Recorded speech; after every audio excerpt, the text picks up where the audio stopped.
Good afternoon, Harlem and Harlems of the world. I am Terri Wisdom, and this is Harlem Network News.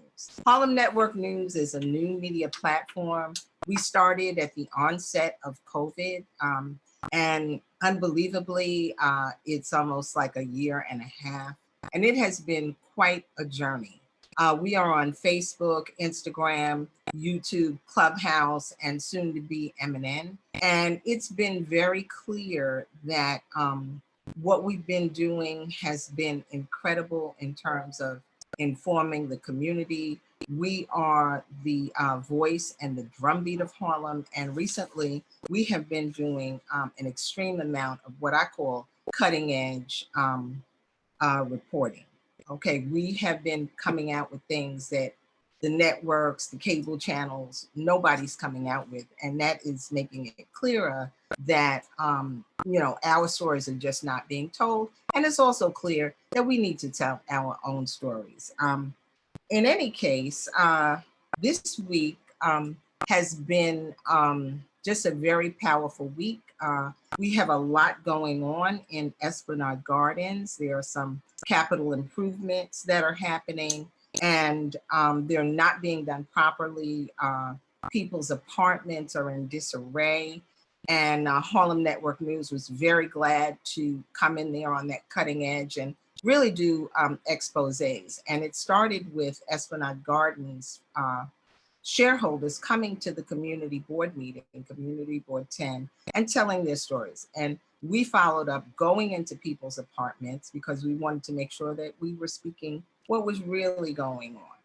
And 60% of the shareholders in Esplanade Gardens are seniors. So it is just an abomination that our seniors who have worked so hard are experiencing all of this. And there's a lot of foul play and so on and so forth that's going on, but it is coming to the light. Seniors are standing up, our public officials are standing up, and we're grateful for that.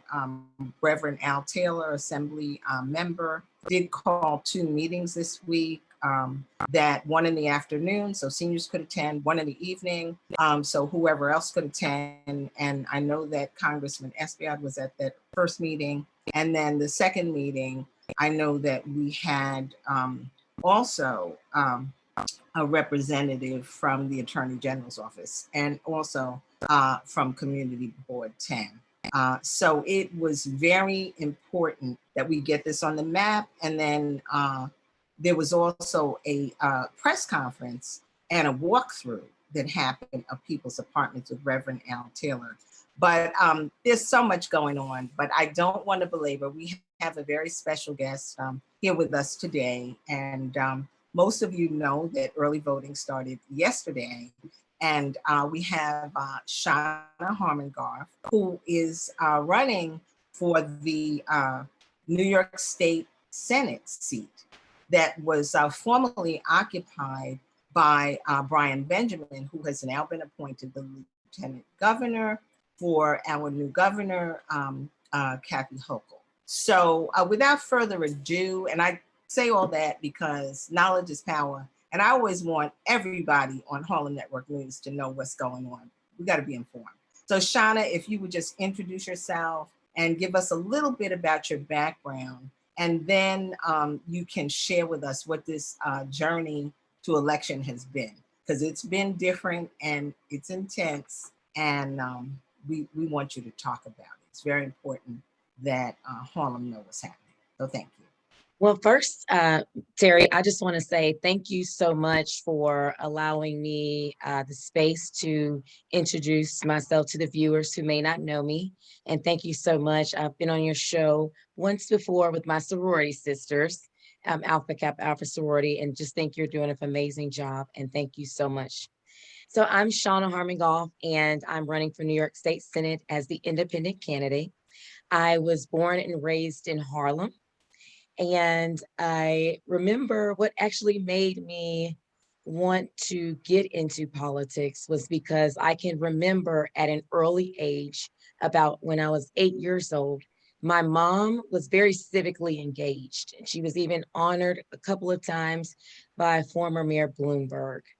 And she had us volunteering at nursing homes, senior centers, and a number of different organizations where we handed out meals, food, and toys throughout the state of New York. So it was at that early age where I learned about community service and had a love for giving back to the community.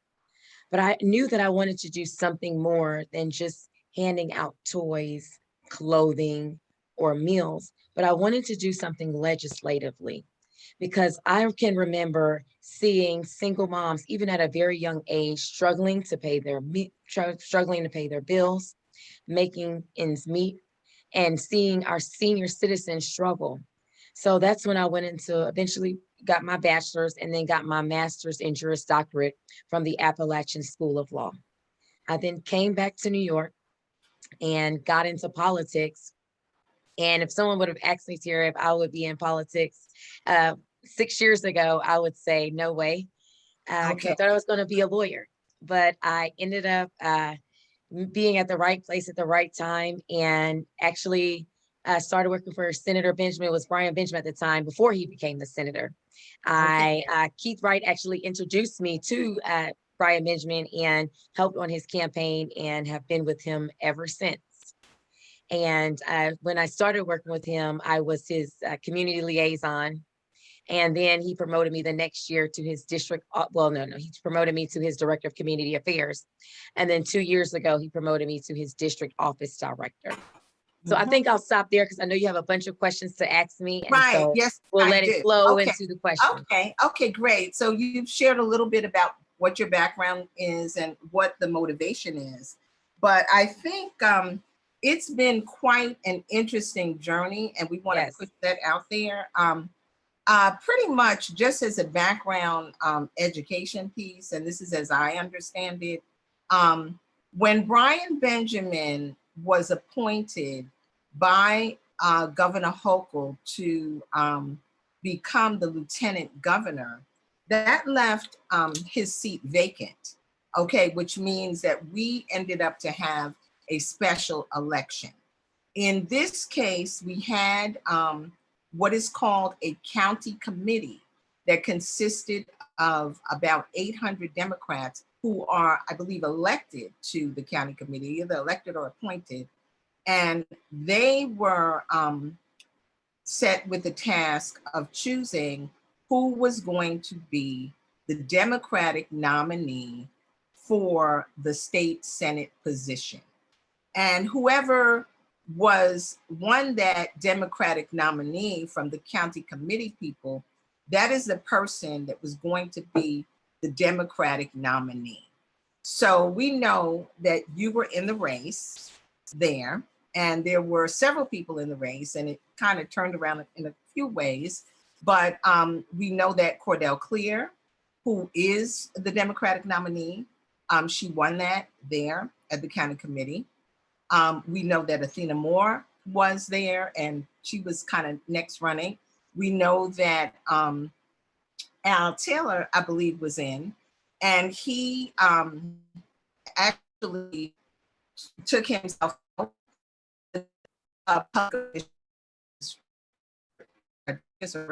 someone else was in, and they, came out as well, and you were in. So, we kind of thought, okay, the layman voters I was thinking, okay, Cordell Clear is the Democratic candidate, and that's where we are.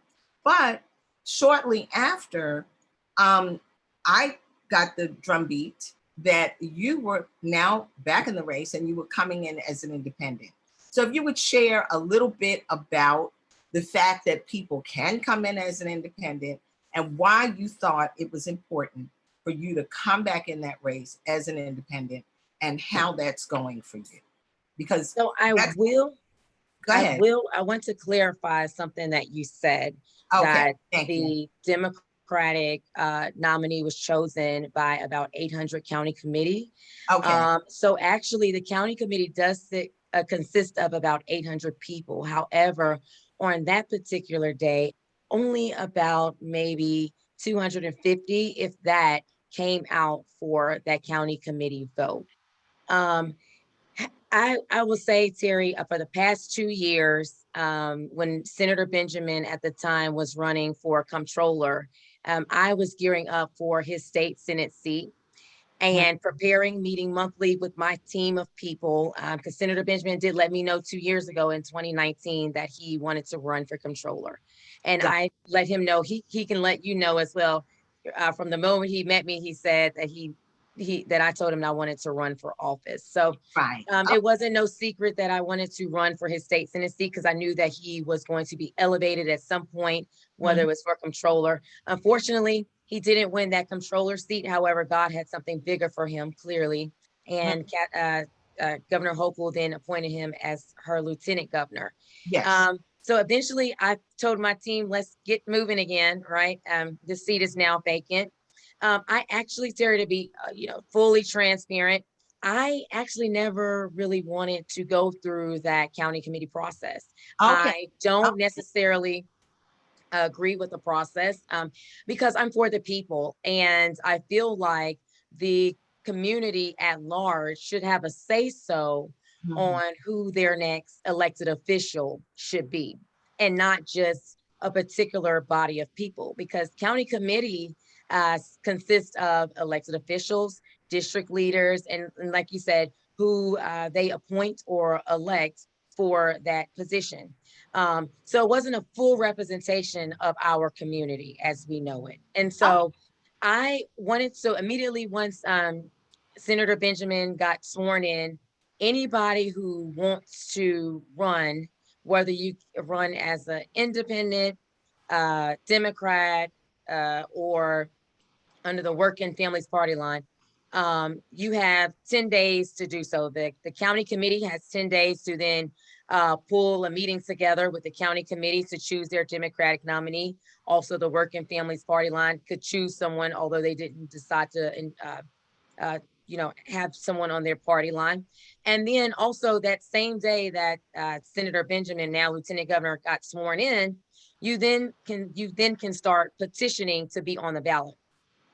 Now, before the county committee met, I started petitioning that same day once Governor Hochul signed the proclamation into law that his seat was officially vacant. So I had already knew, regardless if I got the Democratic nominee or not, that I was going to, if I didn't win, I was going to run on that independent line. So I think a lot of people have already knew that. It wasn't a surprise to several people, because I did let them know that I was being petition signed. So so when the actual county committee voting took place and I didn't get it, and I wasn't surprised that I didn't get it, because I'm not a part of a political club.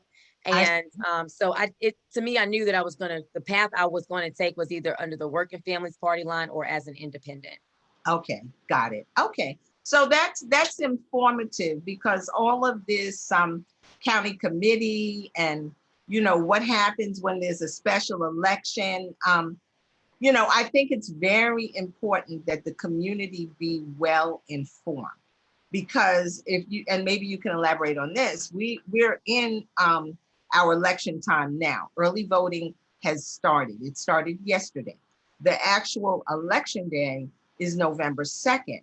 But whoever wins the state Senate seat will take place. They will take that seat immediately. It won't wait until January, because right now we have not had a representative, which is concerning to me, for even if it's for a small gap, because, if there were things that had to be voted on or decided, it's important that we have representation.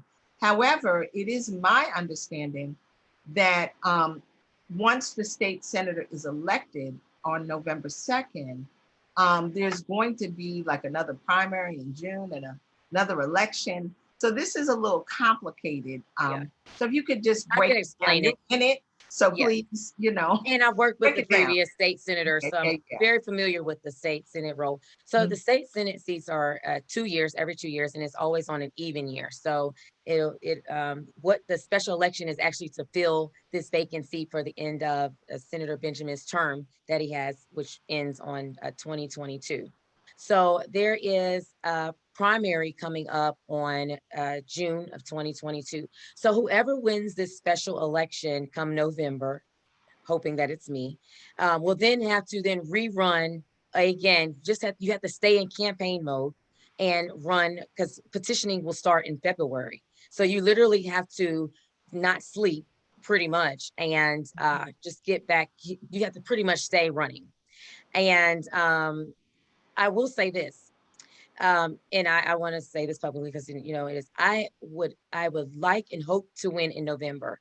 If not, I am running come June of 2022 for the primary. So I do want to Okay. say that on your show. But the person who does win will then have to run again for the June 2022 primary. Okay. So I think, this is obviously very important because to regular voters, this can be very complicated and very confusing because a lot of people thought that, I guess, since Senator Benjamin was appointed, a lot of people thought that whoever won in that county committee would just automatically get in that seat. And then they Yeah. also thought if they got in that seat, that they would not have to rerun. Yeah, So, so that's so to clarify that too. So you how it normally happens is usually in the past, uh, you know, it's when somebody gets that Democratic nominee, you can either run, like I said, as an independent under another line or not. A lot of times people have not run against the Democratic nominee for special elections. We mm, know you have several different Democrats running against each other in the primary, but for special elections, and the reason why a lot of people don't run against the Democratic nominee is because it's a short window. So you have to right. raise a lot of money in like 1 or 2 months. You have to get Mhm. petitions. As an independent, you need 3,000 signatures. Due to COVID, they've reduced it down to 1,500 signatures. So, but that's still a lot. And usually you try to get double that number just in case someone tries to knock you off the ballot, which I can talk about that too, right? Mm. Because my competition tried to get me knocked off the ballot. I had to hire an attorney, a great attorney, Jerry Goldfeather, and the election. At the election, the Board of Elections hearing, they ruled in my favor, and so I'm on the ballot, and still was on the ballot for that whole thing. But so again, most people in the past haven't run against the Democratic nominee in special elections because it's a short window. Mhm. Okay, okay. So I think it's very important, and I think it's very critical in asking you why you chose to win. I mean, to run. Um, it and this is Harlem Network News. I'm Terri Wisdom, and we are here, and we are speaking with Shana Harmongoff, who is the independent candidate for the state senate, the 30th district, which formerly the state senator was Brian Benjamin. So Shana is sharing with us why she chose to run as an independent and just some of what led up to it. And I think it's also another reason that I'm really asking the question is because here in Harlem, we have so many issues and concerns and disparity and people who have been disconnected from voting. Like New York City, as far as I'm concerned, is disconnected when it comes to voting. And I feel that that's like a shame. Like other places in the country, they are fighting like voter suppression. And here in our city, even in our last primary election, we only had 28% of the whole of New York City voting, which says 28% of the people are deciding what is happening for the other amounts of people. This is concerning. So here we are. And one of the things that happened, because we just went through a very brutal city council race for our council member Bill Perkins, and we had so many people, great people, that were on the ballot, but the votes were all split up. So one of the things that was talked about, at least in the county committee, was unity, having unity, not having people confused, as to who to vote for. And a lot of the candidates are on even playing fields, I feel, just in terms of wanting to get things done from Harlem, have been around, have been people that we've seen, have been people that answer their phone, not just removed. So in this kind of environment with all of the issues that we have, coming up, we know that there is a Republican candidate as well, correct? Yep, I saw So, that. yes, okay. So we want to make sure that our representative, and I feel like I can say our Harlem representative, gets in. Somebody that's been on the ground in Harlem, knows the people, knows the issues, and is going to address the issue. So Yeah. in this kind of environment, what and why did you decide that it was critically important for you to, make this run? So I want to start off because you said a number of different things. And so I tried to make Right. notes Yes, as I you was did. talking because it was like a 3 or 4 part question and Yeah. compounded in one.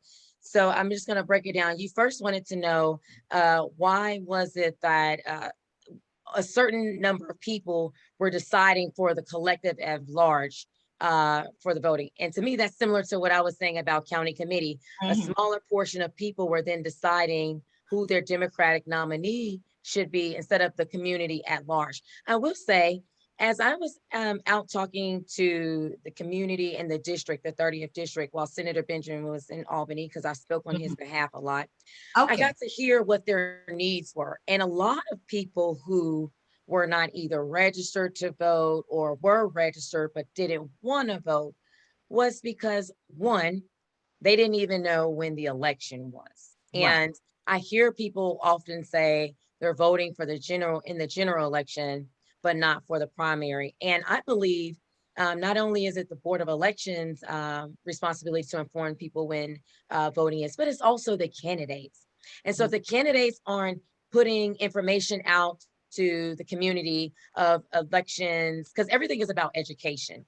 So the Mhm. candidates Yes. themselves, you're running, so you should want the people to know who you are and to vote for you. That's why you're running. And so you as the candidate should then let the community know when election is and give them step by steps. Okay, this is early voting day. This is election day. Mhm. This is the last day to register to vote. So as the candidate, it's your responsibility to do so. And I believe in this short amount of time that I was running for this special election, I tried to do that. I send out e-blasts and different things for the community to know the actual election days. And I've been out there, every flyer that I've posted says special election November the 2nd, early voting October the 23rd through October the Mhm. 31st. So as candidates, as well as the Board of Elections, it is our duties, along with elected officials, they can push too because they're elected, let people, the community know when the election is. So that's one of the reasons. And two, a lot of people aren't voting, Terry, is because they're tired of the same old, same old. People are playing musical chairs, bouncing from one seat to the next. And a lot of the community I've been hearing have said that they feel like a lot has happened and nothing is being done. Mhm. We have a Okay. huge, this brings me into one of my biggest platform areas, which Okay. is we have a huge, there's on 125th Street in Lexington, all the way to Frederick Douglass Boulevard. You have drug dealers out there. You have drug addicts shooting up on the streets in broad daylight as parents are taking their children to school.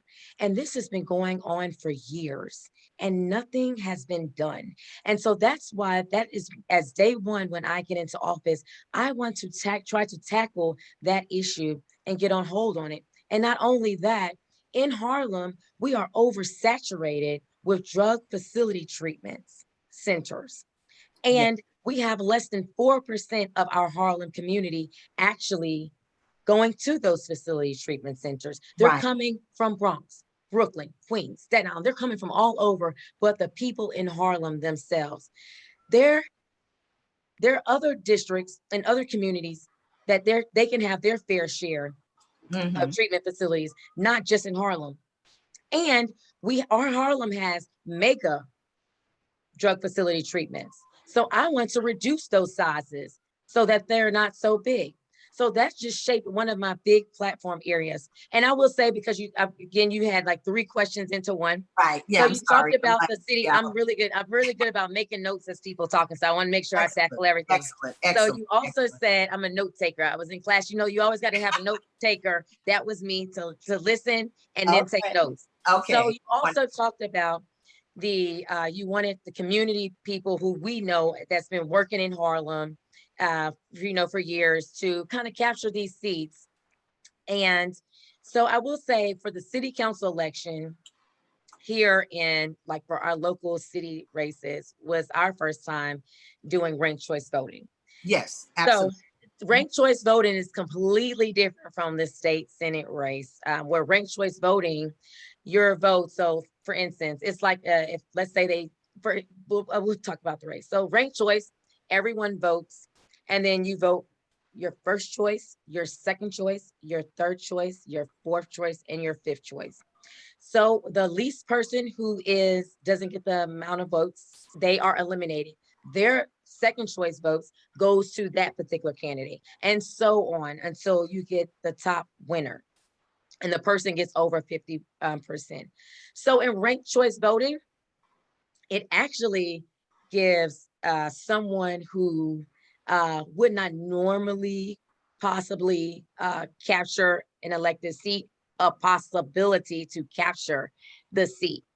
And because if this were a regular election, Terry, and it wasn't ranked choice voting, Councilmember Perkins would have won, because after round 1, actually, and I helped with the manual recount, so I actually saw this firsthand.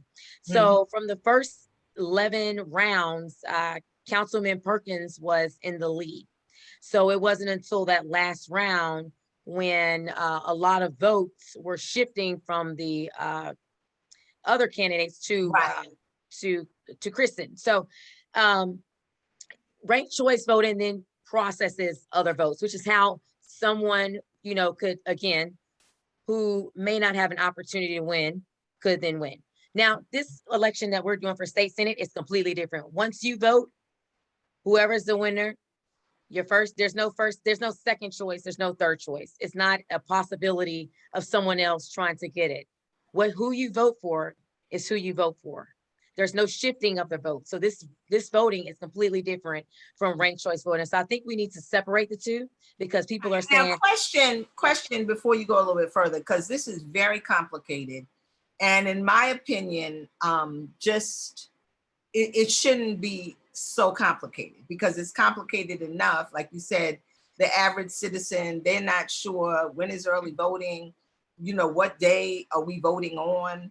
And it's not like the presidential election, which a lot of people super turn out for. But as we have learned with our presidential elections, that our local elections are the really important ones. So voter education, I know there are people like Nye Whitaker and others that are really doing a lot of educating voters. Very critical, because people need to know what's happening. So I understand, even when we had, and this is Harlem Network News, I'm Terri Wisdom. I'm here with Shana Harmongoff, who is a candidate for the 30th District State Senate. She's running on an independent ticket. But what I want to clarify for people is, when it was the primaries in June, it was ranked choice voting. However, some of the offices were not under ranked choice. Like, I know that Alvin Bragg and the district attorney, because that's a more state thing. So even the state senator, which wasn't under the primaries, it would not have been in ranked choice voting. Correct. Now, here's my question, and I hope I haven't confused everybody. Here in this election that we're dealing with now, that started with early voting yesterday, and just for everybody's information, you need to get on the polling site or ask a neighbor, because your early voting site might not be where your regular voting site is. So you got to check that out.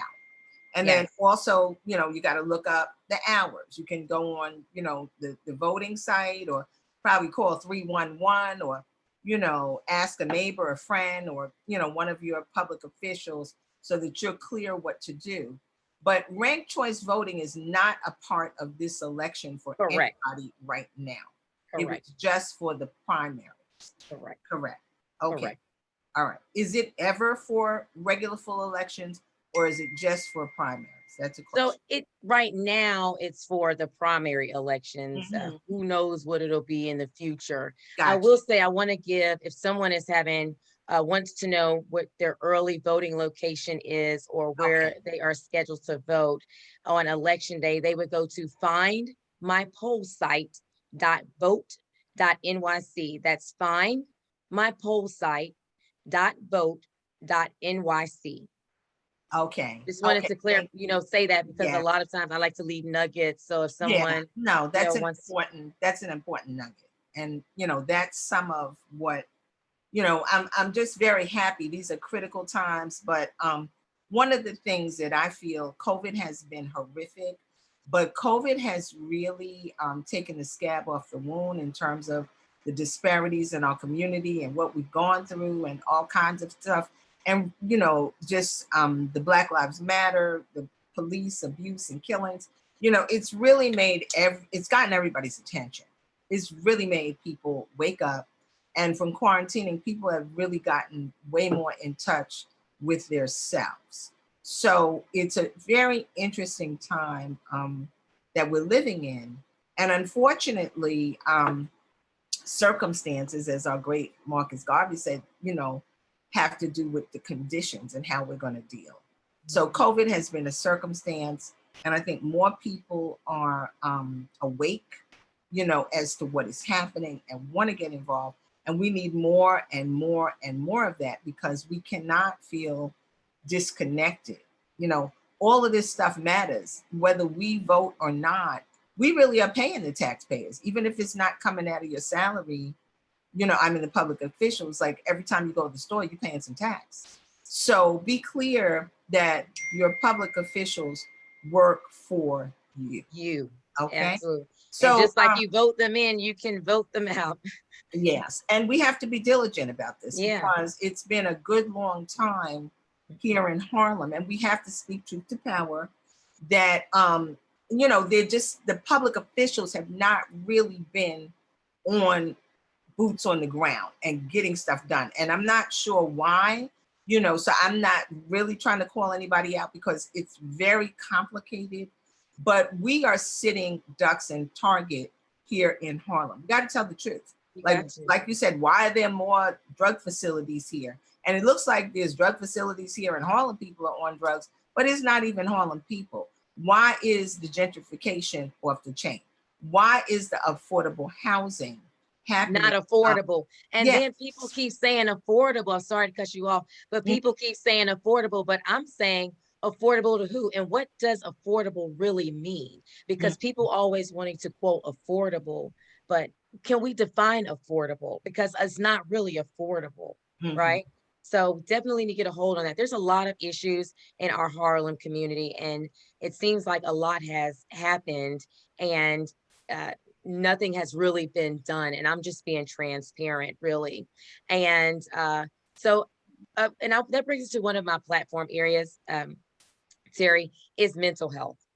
My mental health platform goes hand in hand with my policing platform, Mhm. because I believe mental health, everything that we do stems from mental health, and our mental health affects our whole body and how we project ourselves into the world. And historically, our Black and Brown communities have us been a stigma on seeking help, or seeking counseling, or if medication is needing, seeking medication, because we grew up as what happens in the house stays in the house. So you don't talk about your issues or concerns, but sometimes bottling all that up affects us mentally, and we project it outwardly onto if we're girlfriends, we project it out to our friends, and we have to realize they're not our counselors. But how my mental health platform ties into policing is because I believe, and as we know, police are over policing. I don't want to defund the police. I think we need the police because Harlem has the highest, pretty much one.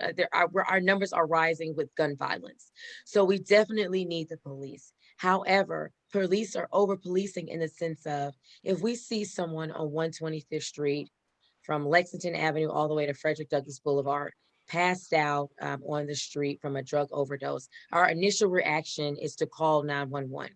The police are dispatched. I would like to draft in legislation to where when people are calling 911, the dispatchers are sending out what I call mental health streetwalkers, which is just mental health counselors who are walking the streets, handling cases that they're trained and qualified to do. Because police officers aren't mental health counselors unless they have been trained in that, but generally they're not. But we know that's not so simple. We know that the Department of Health will need funding. And so that would be me working as a state senator, working alongside city elected officials to get funding for the Department of Mental Health, to get funding to private organizations so that they can employ more mental health counselors to be able to walk the streets to handle those cases that they're qualified and trained to do. I've had several conversations with mental health specialists who would love to get out of the office and actually walk the streets and handle some issues that they're qualified to do. So I'm hopeful that's another thing that when I get into office, aside from the oversaturation of the drug facility treatments, is to tackle the issue of mental health and policing that I just stated to you.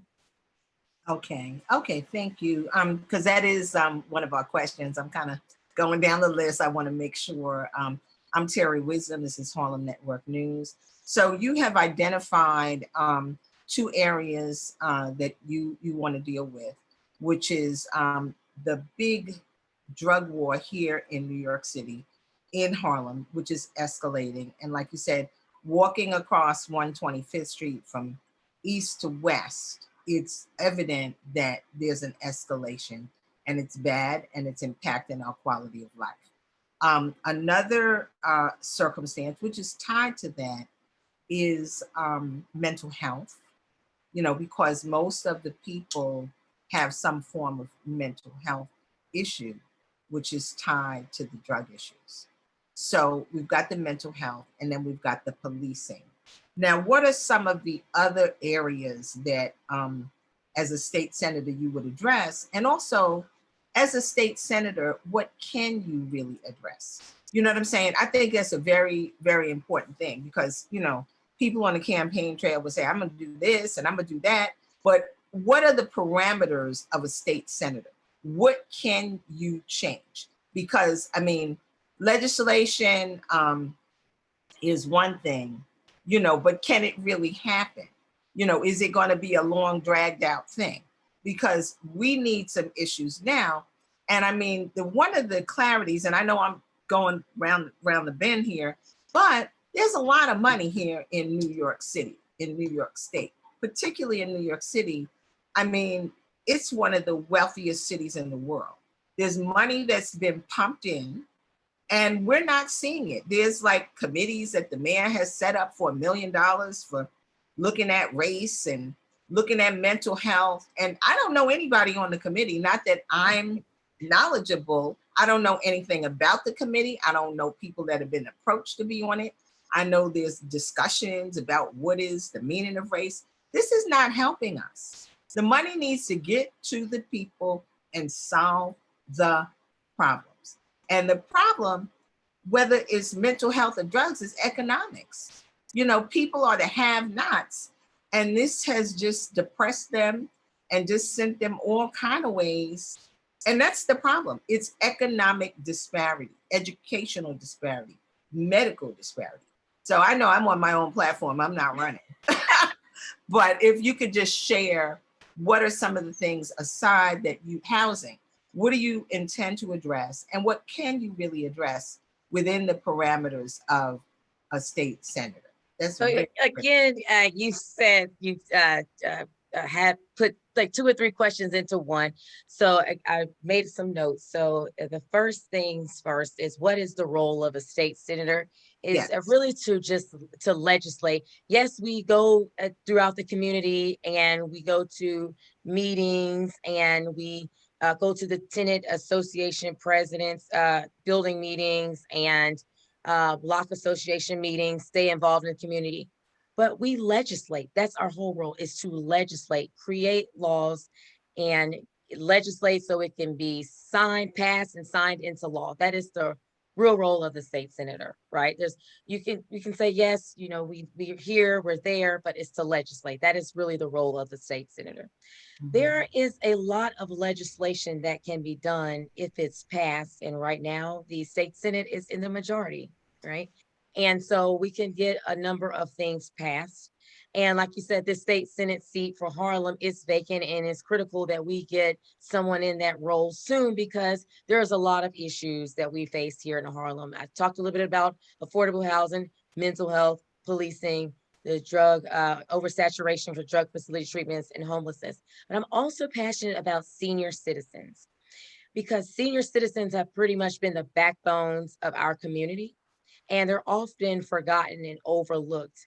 I know a couple of seniors who are barely making it, but who do not qualify for SCREE or DREE, right? And so some of Okay. those qualifications need to be reevaluated and relooked at, so we can make sure that our most vulnerable community, our seniors, one of the most vulnerable, is taken care of. They've taken care of us for so long. Also, another thing that I'm passionate about area is small businesses. During this COVID time, we've had a lot of our small businesses, our mom and pop businesses, a lot of our businesses closed, right? Because they had to close. But a lot of our small mom and pop businesses weren't able to reopen. And so just making sure that we focus on our small businesses and that they're taken care of too. There should be ample amount of funding for our small businesses, especially these businesses who've been around for 20 and 30 years. There's no reason why they can't get unlimited funding to help the Okay. community, right? Okay. So Yeah. those are some of the issues. Okay. Thank you. Now, as state senator, what are the connections? And I'm going to segue into some other stuff, but Okay.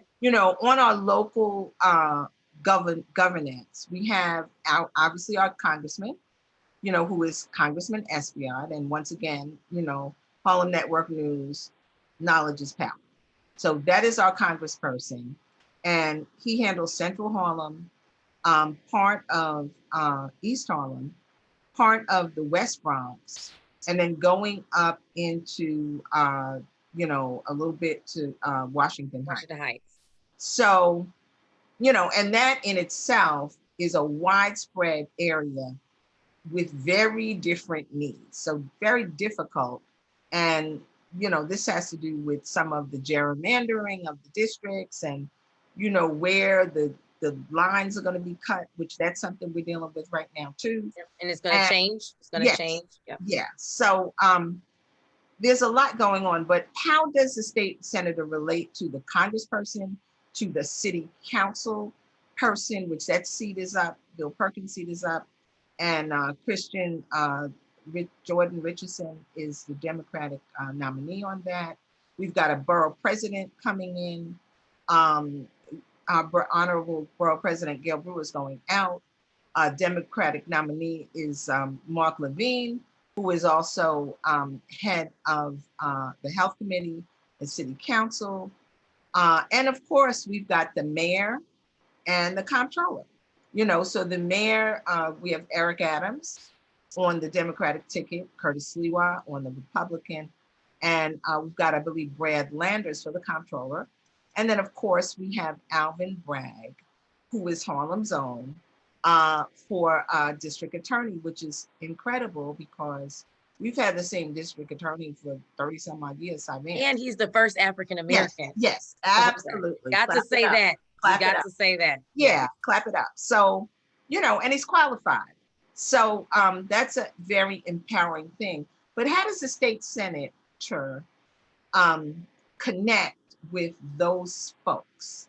How does everybody interact so that if people need something, how does it really get done? We don't want to pass the buck, because often I've gone to who and they've said, oh no, this is a state thing, or oh no, it's a city thing. Meanwhile, it's not getting dealt with. Yeah. So our one thing I will say, because people in the community don't know if they're supposed to go for the congressperson for like an immigration issue, right? And so they'll come to the city council person or the state senate senator when it's an immigration issue, or people will, come to our office for, or come to his office for something that it's a city issue. So at the end of the day, people are going to just call any office, but our, as the elected official offices, is then to appropriately route them to the necessary offices, because people won't know, right? But then again, that's where education comes in. What we're seeing is that our community is not being educated on, this is the role of the congressperson. These are the type of issues that falls under the federal, right? This is the city council role. This is the issues that fall under city council. This is a state senator role. This is assembly, right? So nobody's really educating the people, because a lot of people are saying, Terry, you don't know, around me running this race in just 2 months, people coming to me and say, what does the state senator do? Right. Like, Yeah. who took this Right. seat? A lot Who of was people this? are ill informed, and that is why I'm hammer Harlem Network News. Our black media and our black press is gone. Okay, for the most part, it's been minimized, and we're just not getting the information. We do have a New York One, we do have the ABCs. Mostly like if somebody gets shot or something crazy happens, then it's on the news, but just on a regular and in a 2-minute soundbite, they really can't give you all the information. You know what I'm saying? So it's very critical, and they may not be reaching hand to hand the people in the street. And then people get frustrated and they feel like we can't get anything done. And so we're just not going to do anything. We're going to, I don't know who said it. We're just going to watch a reality TV show and bliss out. And that's why people don't, and that's why people are not voting, is because they've tried and tried and tried, reached out to elected official office and have said that nothing is getting done. You don't know how many times I'm out here in the community and they're saying, when you get in, don't just get in and you saying you're going to do all these wonderful things and not do those things, right? And so I told those people, hold me accountable. Hold me accountable. If I'm saying I'm doing those things and you see me as an elected official not doing those things, just like you vote me in, you can vote me out. But I will say that I am a worker, and I worked for so long behind the scenes for Senator Benjamin, and now I'm coming to the forefront. Grew up in Esplanade, like I said, and done a lot of community service work, and even went to St. Charles here in the Harlem community. So then did some after school program and a lot of community service at the Salvation Army. So have been civically involved at a young age, but wasn't really politically involved until about 6 years ago. However, community service and caring about the people is what was my first concern. And that's my main concern still today. Regardless of a title, political title, I am a servant for my community. And that's why I also decided to continue to run as an independent, because community people said, we want an option, Shana. We want an option. We don't want you all or the one party to say, this is who we have to vote for. We want an option to be able to choose who our next elected official should be. And that is the main reason why I'm running as an independent candidate.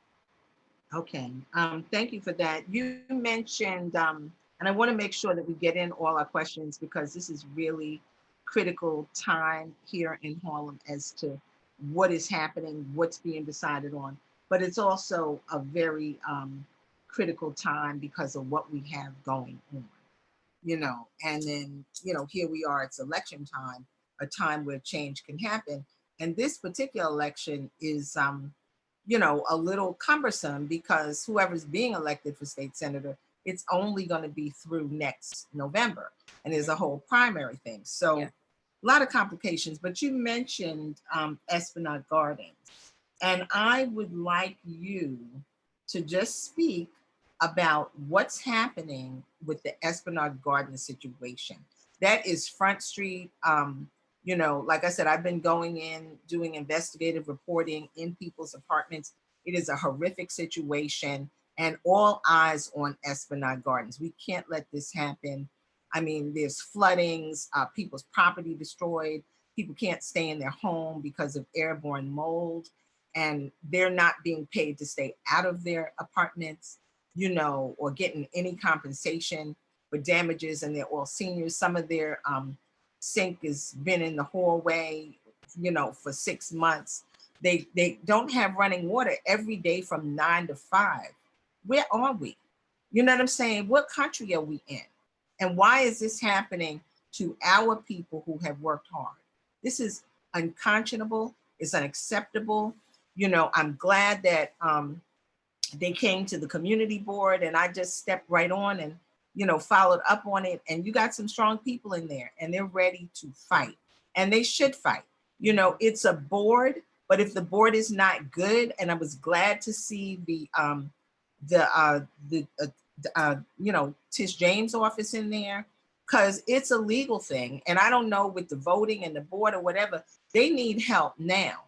This needs a special oversight, for this going on, because this should not be happening to any citizens, especially seniors. Now, I know that you are you reside, I believe, in that area, in the Esplanade, and no, okay, I'm wrong.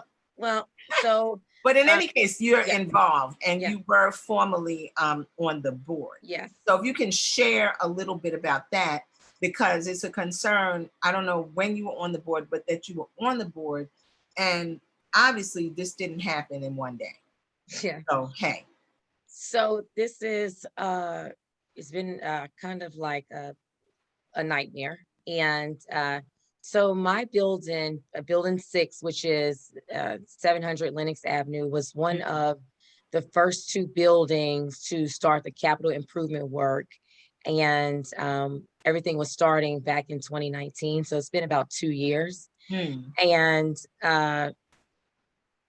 it's been literally, I'm just lost for words of all the nightmares that building 5, because remember, our buildings were the first buildings to start the construction. So these contractors, they weren't familiar with, like, literally we were like the test dummy building. So they were pulling these pipes out of our walls. And I feel like buildings 5 and 6 really went through it. And I feel like a lot of our work was kind of rushed because they hurried up to get through buildings 5 and hurried up to get through building 6. And we were starting a pandemic, and we couldn't leave the house with all that banging. And, it was a mess. And I actually got a leak because the apartment above me, this was last year, pipes busted and it from the construction, and it leaked down to my apartment. So I was one of the apartments who got a leak from it. And I was told too, did I have insurance? Because I know a lot of people was saying that they were asked, did they have insurance? And I just went through my renter's insurance to fix everything. So it's a lot of, and I will say that I was on the board when we were, because I got off the board in 2019 in January. When before the capital improvement actually started, but was part of the process when we were hiring some of the contractors. I didn't agree with a lot of the contractors, but as we know, that if you are not in the majority, especially on the board, you can't get anything pushed through. So if it's like me and someone else, maybe 2 of us that are saying we don't want these contractors, but then you have 6 others, because it's 11 people on the board. And then you have the others on the board who are saying we want these contractors, then those contractors will be our contractors, because whoever's in the majority, their vote then stands over the minority. So I was in the minority part when I was on the board. So a lot of the contractors, even the management company, I did not necessarily approve of the management company. I wanted to go, actually voted for another one, but because I was in the minority, it wasn't pushed through. So there's a lot of people's apartments, and I've seen one of the, and I'm sure she doesn't mind me mentioning her name or apartment number.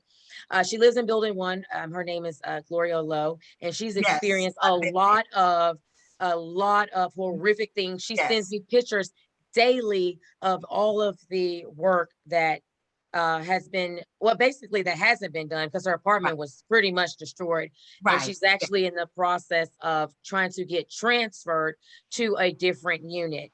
So Okay. just looking at several, and even people on my floor's apartment, because the construction is kind of done with our building. They're now on to buildings 4 and 3. Right. And they're trying to get Mhm. all of this work done in a 3-year time span, which is what our loan was for. But I honestly don't see how that's even Yeah, possible. I don't either. And for those of you who are just tuning in, we're wrapping up. I'm Terry Wisdom. This is Harlem Network News, and we're speaking about Esplanade Garden and all of the capital improvements and the damages that are happening. And Shana was on the board just a little bit prior. And as she said, because it's a board, you got to get majority vote. So I know that there's an oversight committee and Yes. elections are coming up. But I think the state that they're in, it's going to take more than a board. This needs some investigative stuff to happen quickly because people's life, health is in danger. Um, I know Mark Levine is, getting ready to go for the borough presidency, but this needs to be addressed. It's a health issue, it's a health concern, it's seniors, it's quality of life, and it's also, as far as I'm concerned, some form of, mal something, because the contractor company has taken over 13 apartments.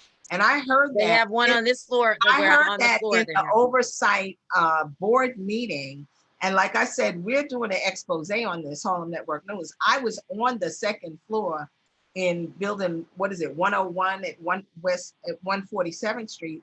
And they have taken over the whole second floor. It's pipes. They have their office, I guess, where the people check in. I mean, this is outrageous. And they're not paying for these apartments. And they're also not paying for the parking. So this, in child world, this is some double dipping happening here, which sounds preposterous. And it's at the hands of the people suffering. All the grounds are all dug up, the pools all dug up. They have sheetrock and all kinds of stuff out there that's covered up. Like that's going to be damaged or molded or something. So it's the community rooms are all taken over by these people. And there's like 2 benches for the whole place to sit on. And the stress holes have been knocked through people's walls, and their clothes have been damaged, and main pipes are in their apartment that should be outside. I think that's what Ms. Lowe. Yeah. So this needs to be addressed immediately. And I feel like it also has something to do with affordable housing, gentrification, because it's like maybe like just mess up all these people's apartments, and maybe they'll die out, they'll get sick, and we can just get some people in and ramp up the rent. I mean, that's a short, but we could continue to talk about that. And for those of you that are listening, come to the community board tomorrow evening, the housing committee. Esplanade is going to be in the house. And like I said, Reverend Al Taylor, our assembly person, has really taken the lead on this. I did speak with now Lieutenant Governor Brian Benjamin, and he was like, Reverend Al Taylor is taking the lead. So, but people are active and they're not going to stop. And that's a really good thing for the Harlem community. So now I'm going to just kind of go back to the election. And right now, who is the Republican candidate for State Senator, Shana? So the Republican, his name is Oz Salt. Okay, so we've got a Republican candidate. We have Cordell Clear, who is the Democratic candidate that was elected by the county committee.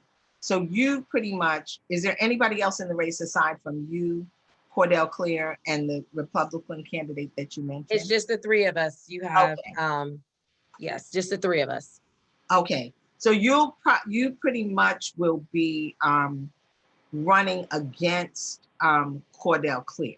Those will be the votes and I might It's not the be three. saying It's it the three of us. properly. It's the three of us. So Okay. I will actually be running against the Oz Sultan, the Republican, and also the Democratic nominee Cordell. Okay. So yeah, it's not just one person I'm running against. Right. It's two Right. other people that I'm running Right. against. To be fair, we can't just say Right. Yeah. one No. without the No. We other. can't. And Yeah. when I'm saying that, and like I said, I may not be saying it properly. The fact that pretty much Harlem, New York City, usually goes Democrat. You know what I'm saying? That's been said. I don't. So now you're on an independent ticket. Um, has the independents been elected in New Yeah. York City? Can you So share that? So independents have been elected. I think it's what I'm trying to do when I'm out there in the community, and what Mhm. I want to stress is not necessarily by party, right? Okay. Because I think because back in the day the parties were switched, right? Mhm. So we have to reprogram our minds to say, let's not vote Democrat just because we're a Democrat. Let's Right. not vote Republican just because we're Republican. Let's Mhm. not even vote for an independent just because we're independent. Right. I would like for us to reprogram our minds and say, you know what? Let's vote for the candidate that has a mindset for the people and who Okay. is going to do a great job for the people. And if that candidate happens to be a Democrat, happens to be an independent, or even a Republican, although it's never been, right? Right. It Mhm. does not mean that we should vote just for that political party just because we are a part of it. That's Okay. again, I'm a Democrat. I don't know if I said that, but I'm a Okay. Democrat. Yes. So Okay. I am a Democrat, just happened to run on an independent line because I did not get the Democratic nominee, but there has been independents to win. Independent candidates to win. So I will say that we just have to everything is about education, and you Mhm. basically have to with like I was saying with political office and what the roles of each role elected official play. Everything is about education, and education is key because without education we're lost. Okay. Okay. So I think that clarifies because as people are going to the polls, I know in the primaries, I think you can only vote for the Democrat. party that you belong to. Yes. But now we're in the regular election. So even if you're a Democrat, you could still vote Republican, or you could vote independent, or you could vote Democrat. I think that's a very, key knowledge is power education thing that people know as they're getting out there to do their vote. But I Okay. will say this really quickly. The election in June primary, that's the Democratic uh, election for Democrats. So again, I'm a registered Democrat. So I will be running. If I don't win, which I'm hoping for a win, I'll be running in June as a Democrat. Okay. Okay. Okay. So that clarifies a lot. Now, if you win, how will you unify and include the other candidates that were running for state senate?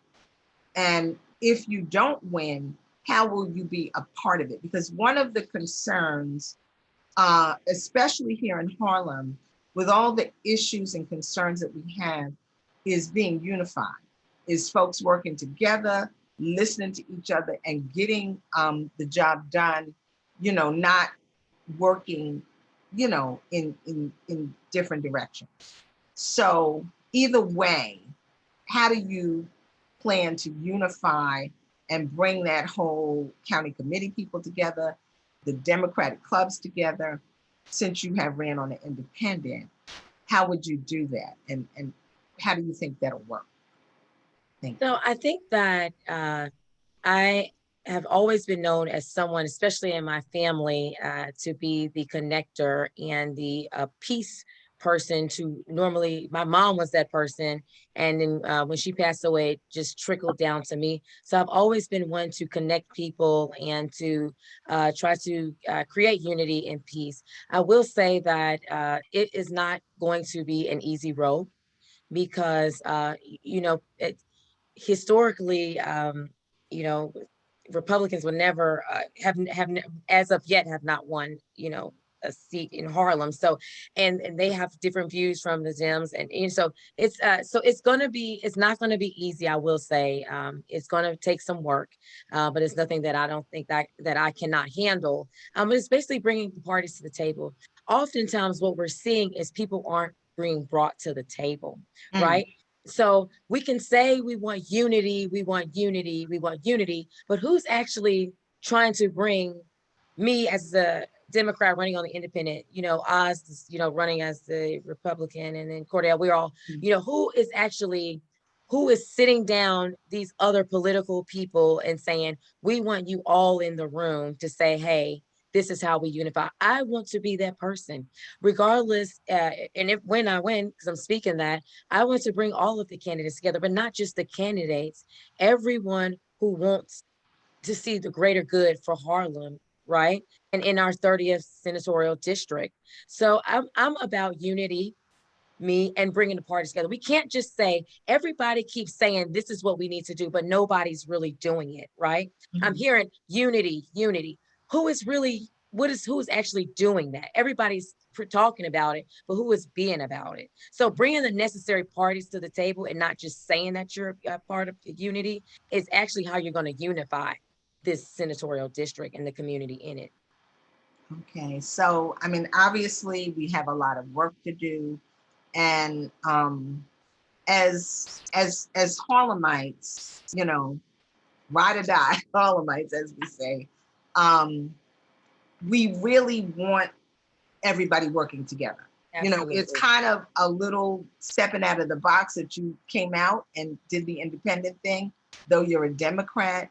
But regardless, we need everybody to work together because we have so many problems and so many concerns. Absolutely. Why, with the three candidates that are there, the Republican, and please repeat his name. Sultan. Al Sultan, and the Democratic candidate, Cordell Clear, why do you feel that you would be the best candidate, above the other candidates? What is it that you're bringing to the table? My legal experience and my love for my Harlem community. I have a legal experience. I went to law school. I graduated from law school, right? Not just went to law school, I graduated and worked on several policies. So I'm, politically engaged as far as legally knowledgeable about the legislation. And like I said, Terry, the whole role of a state senator is to legislate, and I have a legislative and legal background. I also have a love for the community, and like you said, we need someone who cares about Harlem, who loves Harlem, and is able to bring people together. And when I become the next state senator, I'm willing to have a conversation and bring all the necessary parties together so we can work together. I don't think it was any surprise, again, because I know you said it was a surprise, of me running on the independent line. It wasn't a surprise. Maybe to some, but a lot of people did know that I was speaking that. But my hope, when I win, because I'm speaking that I would like to bring all of the parties together and not just say that we're about unity, but I want to show them that we're about unity. Okay. Well, thank you for that. And just briefly, because we're winding on down, we're out. I'm Terri Wisdom, it's Harlem Network News, and we've had a very robust and Truth to Power conversation with Shana Harmongoff, who's running for the state Senate seat for the 30th district that was formerly held by Brian Benjamin, who is currently the lieutenant governor. So, we've spoken about a lot of things and just bringing the community together. Now, the backside, if you don't win, I know that you have the plan that you're going for the primary in the Democratic side in June. Does the county committee have to put you up, or you have to, what do you have to do to get that? Yeah, so I'm actually okay with the process come the primary, because now the body of the community is selecting who their Democratic Okay. nominee will be, and not the county committee. So Okay. Got it. again, it's just giving, my whole thought process is to represent the people and give them options in choosing who their next Democratic nominee should be, who their next state senator should be. And so again, that's what brings me for running this go round in November. It's giving people an option of who their next state senator should be. Okay. And what will you in the interim, like let's say, you know, if you're elected, which I know that's, you got your eye on the prize, but if you're not, what will you be doing in the interim to make some changes and differences here in Harlem? Because it's about the work, not necessarily the title. So What- I actually work with a number of organizations. Another platform that's near and dear to my heart is of advocating for domestic violence. And I've worked with Warren, We All Really Matter, with Yes. the founder, Stephanie McGraw. I've Absolutely. worked with the Cure Violence organizations, worked with Harlem Mothers Save, Jackie Rowe Adams. So Yes. I've worked with a number of community organizations to try to help them get funding, and also our senior centers. I've actually helped senior centers get funding, especially Great. Harlem Advocates for Seniors Yes. with Yes. William Hamer. I actually Excellent. helped them get funding. So Mhm. I will make sure I'm basically in the community, so staying in the community. And I'm a community person. I love Harlem. This is where I was born and raised, and I always want to make sure that the community is taken care of. So even if I do not win in November and gearing up to the June primary, I'm still going to stay out in the community that has raised me, and the community that I love. Okay. Well, thank you for that. And I mean, I think it's great that so many people want to run and want to do things for Harlem. And I think that people are getting more connected. And that's really, really important. This is Harlem Network News. You can find us on, you know, Facebook, Instagram, YouTube. We're on Clubhouse, soon to be on MNN, harlemnetworknews.com. And it has been quite a journey and an honor to just bring the information to the people. And it's clear to me that media can make a difference. It really can make a difference. As I was in there, you know, in the people's apartments, you know, people are calling me, are you going to be there? You know, and I'm glad to be able to be that, especially like you said, a lot of the people are seniors, and everybody knows here in Harlem, we have seniors, and then we have seniors, and then we have, you know, the next level of seniors. Because I know when I was at the county committee, and I'm a miss, I'm not as sharp as she is, but one lady, I was taking pictures of people, and she said, take my picture. I'm 101. I'm the oldest voter here. So we got that going on. And she said, I remember when I went to elementary school the first day. Yeah. So we have a lot going on, but let's get your closing statement. And also, how are you doing? How's the polls going so far? So we started yesterday. You know, what's going on? I actually talked, so you can, you know, check the numbers, you know, as a candidate to see like how many people actually came into a site. So early voting has been a little low, but I feel like it usually is, it hasn't been as high. And actually, so it's been election, it was high. Yeah. So you know, so it's been a little low. I checked, you know, today, and then yesterday it was kind of low. Hopefully it'll pick back up closer to the election day. As we know, election day, I'm hopeful that because the mayoral race is on the ballot, that people will come out. So, but usually people do come out for a general, but because the mayoral race, I'm hoping that'll give it another boost. But I will say that I want to leave my information if someone wants to volunteer on my campaign or help out or reach out to me. They can go to Harmongoff, which is HARMONGOFF, the number 4, ny.org. So it's Harmongoff4ny.org. So I just wanted to leave that. So if people wanted to reach out. Okay. But mentally and physically, because this is, I just will say this last thing. So mentally and physically, I'm doing good. It's a lot. So being a staffer and then going to a candidate is completely different. Although I felt like Monday through Sunday as a staffer pretty much.